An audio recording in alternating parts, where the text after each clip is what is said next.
महिला आरक्षण लागू करण्यासाठी नारी शक्ती वंदन, घटना दुरुस्ती, मतदारसंघ पुनर्रचना आणि केंद्रशासित प्रदेशांसंदर्भात अशी 3 विधेयकं आज संसदेत सादर होणार आहेत।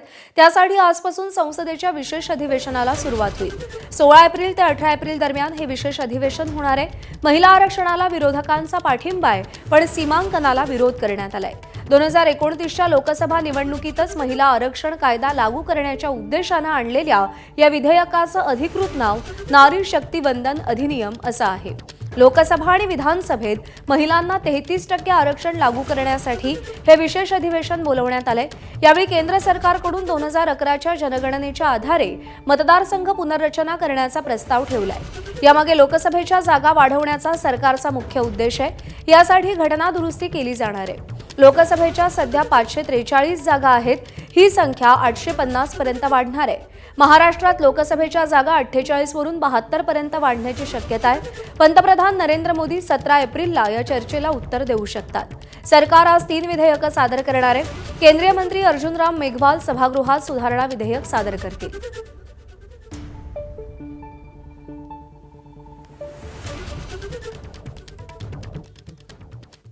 दरम्यान या घटना दुरुस्तीची आवश्यकता का निर्माण झाली, ग्राफिक्सच्या माध्यमातून आपण पाहूया। 2023 मध्ये नारी शक्ती वंदन अधिनियम 106वी घटना दुरुस्ती संमत झाली। त्यानुसार लोकसभा आणि राज्य विधानसभांमध्ये महिलांना 33% आरक्षण देण्याची तरतूद आहे।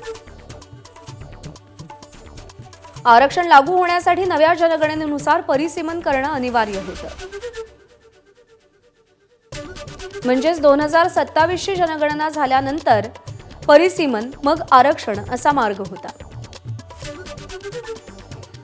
ज्यामुळे 2029च्या निवडणुकांपूर्वी अंमलबजावणी अशक्य होती।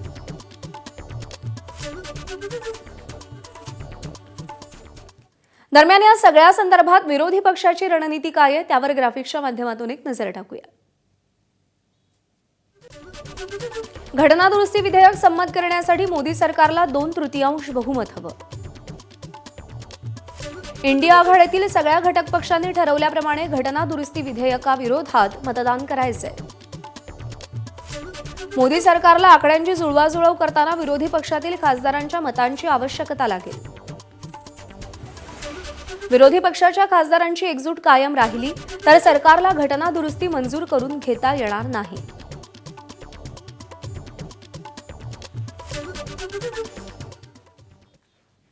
तर सरकारची रणनीती नेमकी काय आहे तीही जाणून घेऊया। विरोधी पक्षाच्या खासदारांनी घटना दुरुस्तीच्या बाजूने मतदान करावं, यासाठी सरकारकडून फ्लोअर मॅनेजमेंट करण्यात आली आहे। विरोधी पक्षांनी व्हीप काढलं तरीही समर्थनार्थ मतदान की विरोधात याचा उल्लेख नाही। उदाहरणार्थ शरद पवारांची राष्ट्रवादी। पश्चिम बंगाल, तमिळनाडू निवडणुकीमुळे काही खासदार अनुपस्थित राहिल्यास सरकारला त्याचा लाभ होईल।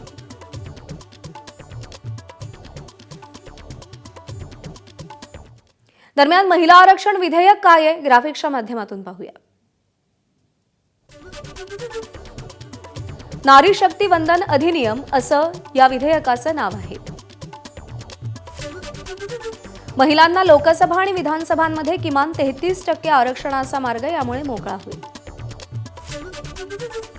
अनुसूचित जाती, अनुसूचित जमातीच्या महिलांसाठीही उपआरक्षण असेल। मतदारसंघ फेररचनेनंतर महिला आरक्षण लागू होईल। वेगवेगळ्या भागांना प्रतिनिधित्व मिळण्यासाठी रोटेशन पद्धतीने आरक्षण दिलं जाईल। 15 वर्षांसाठी आरक्षण असेल। मर्यादा वाढवण्याचा अधिकार संसदेचा असेल।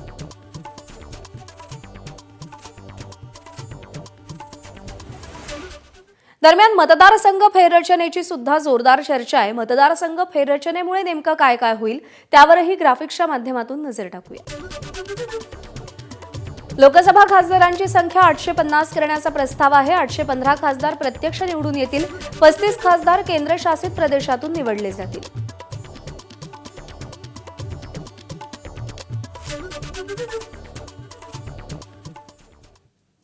आणि आज सगळ्या संदर्भात दिल्लीहून आढावा घेतला आमचे प्रतिनिधी सोमेश कोलगे यांनी। भारताच्या संसदीय इतिहासात एक ऐतिहासिक दिवस आलेला आहे, कारण महिलांना राज्यांच्या विधानसभा आणि 2029 पासूनच्या लोकसभा निवडणुकांमध्ये 1/3 आरक्षण देण्याची तरतूद करणारी 131वी घटना दुरुस्ती आज संसदेमध्ये सादर केली जाणार आहे। आपण पाहू शकतो दिल्लीमध्ये ठिकठिकाणी वातावरण निर्मिती केली गेलेली आहे।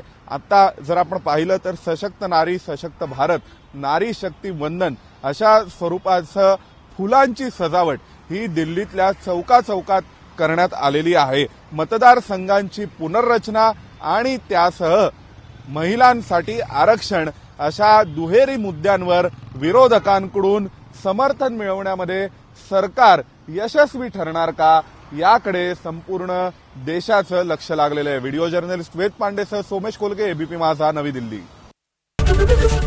एबीपी माझा, उघडा डोळे बघा नीट।